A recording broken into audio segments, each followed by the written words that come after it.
vraiment un petit peu de partager ton expérience de coaching que tu as eue, enfin qu'on a eu ensemble depuis 3 mois, bientôt, ouais. Et de faire ce bilan pour finalement partager ce que tu as vécu, un peu ton état d'avant, comment tu l'as vécu et aujourd'hui ce que tu en as retiré, les outils, enfin ce que tu sais que ça va te servir pour la suite et puis voilà. Est-ce que tu veux commencer, par quoi tu veux commencer? Est-ce que tu veux commencer par un peu, déjà qu'est-ce qui t'a donné envie? Qu'est-ce qui t'a donné envie? Ouais, déjà de faire appel à ce programme de coaching, à ce suivi. Qu'est-ce qui t'a vraiment donné l'impulsion en disant ok, c'est le bon moment, j'en ai besoin, je vais investir en moi. Déjà c'était quoi, qu'est-ce qui t'a poussé à prendre cette décision? Déjà c'est d'avoir fait les ateliers avec toi. Oui, les ateliers chemin de vie. J'ai commencé par ça et pendant les ateliers j'ai pris conscience de tellement de choses. Ouais. Et je sentais qu'il y avait encore des trucs qui bloquaient. Enfin, je sais pas, je sentais que j'avais besoin de plus de changements et que finalement j'étais prête et que c'était le bon moment. Enfin, c'était plus pour me sentir mieux. Ouais, parce que tu sentais que dans les ateliers chemin de vie, est-ce que tu as un exemple de quelque chose qui est ressorti où tu dis oh là là, j'ai vraiment besoin de faire un travail plus approfondi, plus en one-to-one?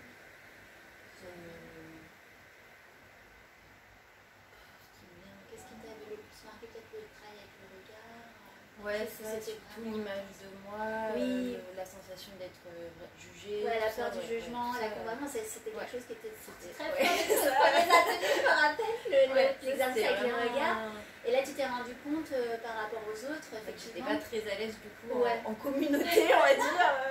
Oui, et j'ai eu l'intérêt de faire les ateliers en groupe. Je trouve que ça permet vraiment de travailler la peur du jugement et le regard qu'on se porte à soi finalement. Donc ça, je crois que ça a été la plus grosse impulsion. Ça aussi, vraiment, quand tu nous avais fait nous connecter, tu sais, à notre enfant intérieur, là, je m'étais dit qu'il y avait beaucoup de choses à débloquer aussi. Ouais, tu avais ressenti quoi plus de la tristesse. Tristesse, oui. Ça, c'est quelque chose qui revient souvent quand on se connecte. Quand déjà on y arrive à se connecter à notre enfant intérieur, cette tristesse, on n'a pas forcément envie ou l'habitude de voir, de ressentir, c'est vrai que ça retourne. Du coup, je m'étais dit qu'il y avait sûrement des choses à débloquer. Bon, déjà, j'ai commencé petit à petit, mais... Ah, super, d'accord. Ouais. Donc ça, c'est vrai que... Par rapport à mes peurs et tout, je pense que ça était en partie, ça venait beaucoup de là. Oui, et aussi, pendant les ateliers, tu avais pu identifier toutes les peurs. Tu te rends compte qu'il y avait beaucoup de peurs et qu'il y avait moyen en fait, de lâcher, en fait.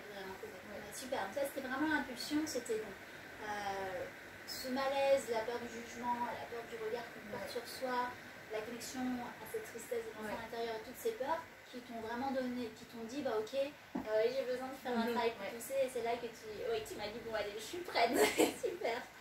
Ok, et après alors comment tu as vécu, tu peux me décrire comment du coup tu as vécu le coaching, qu'est-ce qui s'est passé là, au fur et à mesure des semaines Alors au tout début, je l'ai vécu intensément, genre j'étais à fond, à fond. Et j'ai pris conscience surtout au tout début de vraiment plein de choses, mais au tout début je crois que c'est là où j'ai ressenti le plus de libération. Parce que là vraiment de faire tout écrire, tous les exercices et tout, et de me rendre compte que la plupart des problèmes c'était moi, le problème, juste moi en fait. Et du coup c'est vrai qu'au tout début j'ai ressenti beaucoup de libération, c'était vraiment intense et du coup, je faisais tout à la lettre comme tu me disais. J'avoue qu'au fil des mois, j'ai décidé d'être un peu moins parfaite. Je t'écoutais un peu moins. Et je laissais plus de...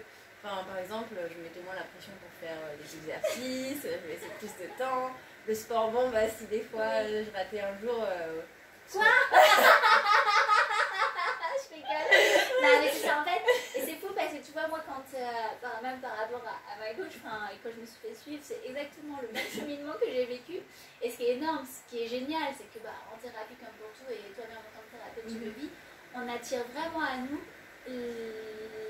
les gens qui recherchent les solutions qu'on a trouvées pour nous. Et donc moi, quand je lisais tes réponses et que je te suivais, je me disais, mais j'avais l'impression de me lire. Donc c'est ultra, entre guillemets, facile pour t'apporter les outils.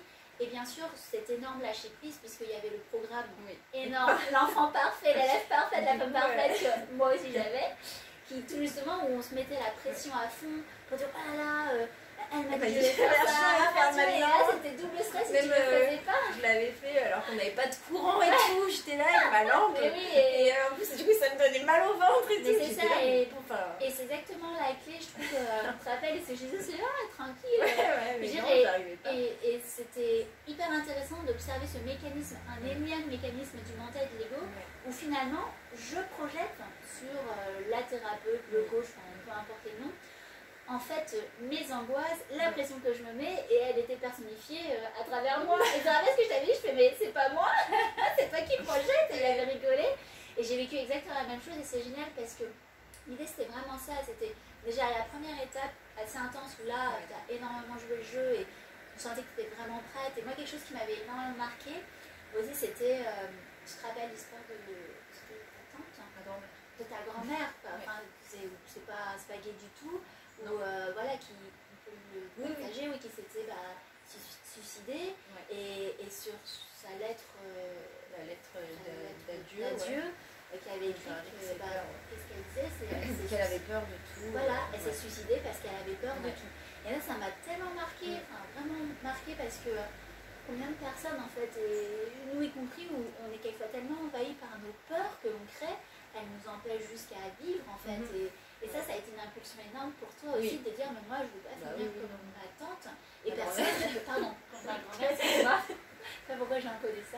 Et c'était vraiment, c'était fort. Et c'est quelque chose, c'est très beau, parce que c'est là où on se dit, il y a des choses qui transcendent les générations, et je choisis de ne pas récupérer tout ce bagage, un peu cette mémoire cellulaire, peu importe le nom, mais et ça, moi, ça m'a beaucoup touchée.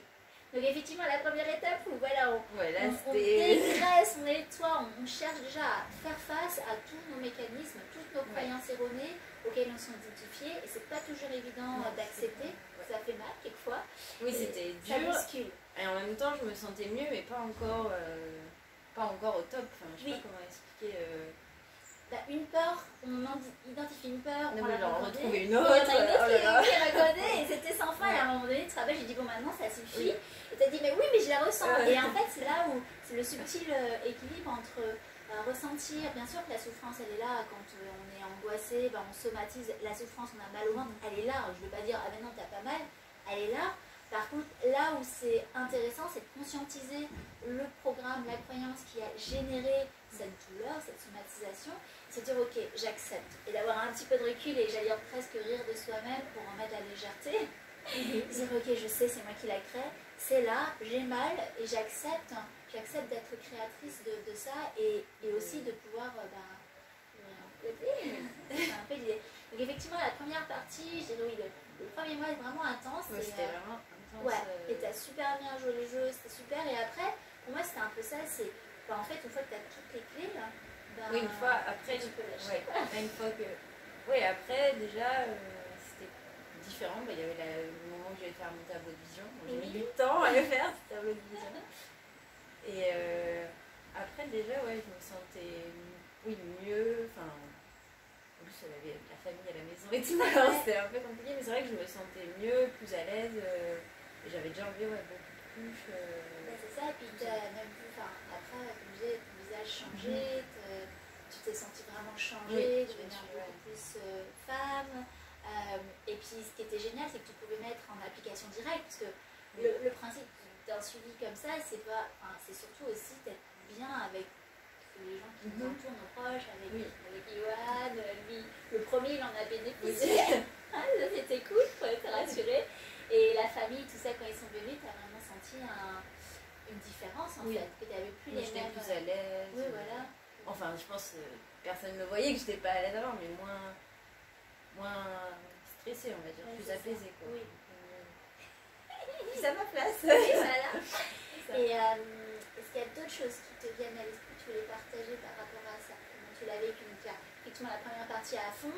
Deuxième partie, tu as pris de l'autonomie, beaucoup d'autonomie. Et la troisième partie, alors le troisième mois, vraiment, où je me sentais bien en fait, et du coup, j'avais l'impression que c'était que des plus. Ouais. Et où vraiment là je sentais vraiment les différences, où j'ai compris beaucoup de choses, et où j'ai accepté encore plus de choses. Et Accepter. c'était, enfin, tu sais, par rapport au changement, tout ça, avant il fallait que tout soit bien Oui, c'est prévu vrai, et oui. tout. Et j'ai pris conscience que maintenant, déjà d'être plus dans le présent et moins tout le temps dans le futur. Ouais, Parce que dans la j'avais un peu du projection. mal, il fallait toujours que je pense à futur vacances, futur ci, futur ça. Maintenant c'est. Ouais, t'arrives plus à vraiment jouir de la vie telle qu'elle se présente. Ouais. Et je crois que l'exemple flagrant, bon forcément c'est celui qui nous parle, c'est le surf. Ouais. C'est que maintenant quand tu vas surfer, qu'est-ce qui se passe? Ben, je suis contente, avec plaisir. Voilà, t'es plus dans la projection de comment ça va se passer, qu'il va y avoir du monde, est-ce que je vais y arriver, est-ce que... Et t'es vraiment juste, je trouve que c'est tellement... Moi ça m'est arrivé une fois. Et je trouve que c'est un super exemple où t'arrives vraiment à dire je profite de ma session et... oui, au pire, si je prends pas de vague, c'est pas grave. Je me prends moins la tête, quoi. Super. Et autre chose? Je réfléchis à... Et comment tu te sens aujourd'hui en fait? Est-ce que... Voilà, déjà comment tu te sens? Comment tu te sens? Je me sens bien. En fait, je me sens juste bien. Enfin, tu travailles plein d'énergie. Énergie, comment tu te sens? Toujours. Enfin, j'ai plus d'énergie qu'avant. Je suis capable de faire beaucoup plus de choses. Bon, bien sûr, il y a peut-être des journées où j'ai un peu plus, on va dire, la flemme et tout. Mais après, sinon, oui, j'ose faire plus de trucs, essayer plus de choses. Et si tu devais retenir une chose, vraiment la plus grosse chose que ça t'a apporté, ou l'énorme différence, ce serait quoi? C'est pas avoir la peur du jugement. La peur du jugement? Ouais. Ça va vraiment plus libérer. Et le fait, vraiment la peur du jugement et l'image de moi, je crois. Parce que j'avais vraiment du mal avant. Enfin, je m'aimais pas, quoi. Donc je me regardais, je me disais, vous me trouvez gros, c'est tout, alors je ne mens pas vraiment. Alors que maintenant, t'arrives à te voir belle, mince et athlétique. J'arrive à me voir bien. Trop bien. C'est super. Et ensuite, je crois, pour finir, une chose qui m'intéresserait, c'est pour la suite, maintenant que voilà, c'est un peu l'oiseau prend son envol. Et quels sont les outils que tu retiens qui t'ont le plus aidé et que tu sais que tu vas garder avec toi pour toute la vie, que tu vas évoluer avec ça, ou vraiment c'est quelque chose avec lequel tu repars pour la suite en fait? Si tu devais dire, tiens, telle situation, je sais que j'ai cet outil-là, qu'est-ce que tu pourrais énoncer? Le plus gros truc qui me... Ouais, qu'est-ce que tu sais que la clé pour toi que un petit peu comme ton...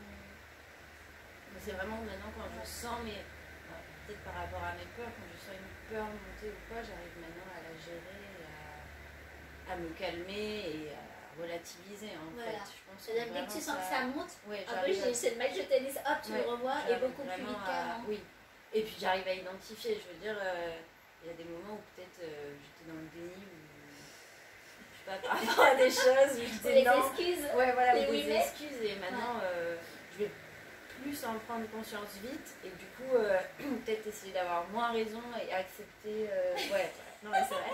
Par exemple, si on me dit quelque chose, avant peut-être j'étais bloquée sur qu'il y avait ça et j'écoutais peut-être pas la personne, alors que maintenant j'arrive à accepter que oui, pourquoi pas en fait. C'est possible. Et tu te rappelles sur le fait d'avoir raison? Non. La première fois que tu avais posé la question, tu dis non. Il fait ok. Et super. Et aussi, on n'a pas trop parlé un petit peu de tes aspirations, parce que c'est un peu pour la suite. Donc effectivement, maintenant tu as vraiment cet automatisme où tu te rends compte, tu es armé quand tu sens, voilà, boum, la peur elle monte, hop, tu sais que tu peux réencoder direct. Est-ce que tu arrives maintenant à voir le mieux et pas le pire? Tu sais, c'est-à-dire le best case scénario, maintenant tu arrives vraiment à visualiser. J'arrive toujours à imaginer ce qui va se passer de plus beau. J'imagine, voilà, les meilleures choses, les pires choses. Oui. Voilà, et ça c'était quelque chose qui n'était pas du tout évident au début, où à chaque fois tu imaginais toujours le pire, en voiture, au surf, tout ça. Tellement, Et là maintenant tu arrives vraiment à avoir une respiration, des belles choses. Et du coup, comment tu visualises la suite pour toi? Parce que tu aspires à une reconversion un petit peu, un petit peu des deux. Là tu essayes pas mal de choses. Quelle est ta vision, si tu veux la partager? Qu'est-ce qui te met en mode Déjà, on a un grand projet de voyage, ça, c'est super. Donc après, on verra comment ça va se passer. Pendant le voyage, j'aimerais bien déjà continuer ma pratique de yoga, me former pendant le voyage. Et déjà, ce que vous avez mis en place là, le yoga quasiment tous les jours, les formations. Tous les jours. En l'espace de combien de temps? Je veux dire, 3 mois, du coup, vraiment depuis coaching. Ouais. Et ta pratique, c'est plus, c'est magnifique. Hein. Ça, et aussi le massage yoga taille avec ça. Super. Et voilà, après. Que des belles choses. Que des belles choses. Ok.